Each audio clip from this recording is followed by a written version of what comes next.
வணக்கம் மக்களே. இன்றைக்கி வாசக்கால் வச்சேங்க. வீடியோ எடுக்க முடியலங்க. டைம் ஆயிடுச்சுன்னு சொன்னாங்க. கொஞ்சம் வீடியோ எடுத்தோம். மேஸ்திரி பால், தயிர், தேன் எல்லாம் அந்த வாசப்படியில் ஊற்றி அதை ரெடி பண்ணார். நாங்கள் தூக்கி வச்சிட்டோம் லேடிஸு. அதுக்கு ஸ்வீட் எதுவும் வாங்கலைங்க. எதுக்கு வீட்டிலவே பாயாசம் செஞ்சு கொடுத்துடலான்ட்டு சிறுபருப்பு பாயாசம் செஞ்சுங்க. 1/2 கிலோ அளவுக்கு சிறுபருப்பு எடுத்துக்கினேன். நல்லா ஒரு அரை மணி நேரம் ஊறட்டோங்க. சீக்கிரமாக வெந்துடும். நல்லா கழுவி ஊற வச்சுருங்க.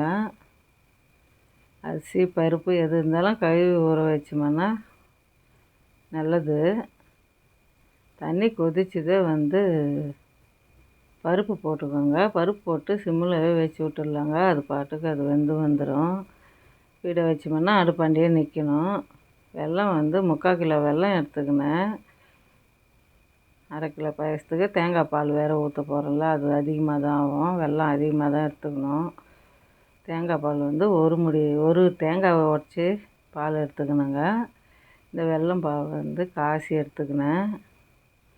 அதுதாங்க உங்கள் கையில் என்ன நட்ஸ் இருக்குதோ அது நெய்யில் வறுத்து போட்டு இறக்கிடுங்க. சூப்பரான பாசிப்பருப்பு பாயாசம் ரெடி ஆயிடுச்சு. ஏலக்காய் தூள், முந்திரி, திராட்சை, வெள்ளரி விதை போட்டுக்கணுங்க. உங்களுக்கு தேவைப்பட்டால் போட்டுக்கோங்க, இல்லை ஸ்கிப் பண்ணிவிடுங்க.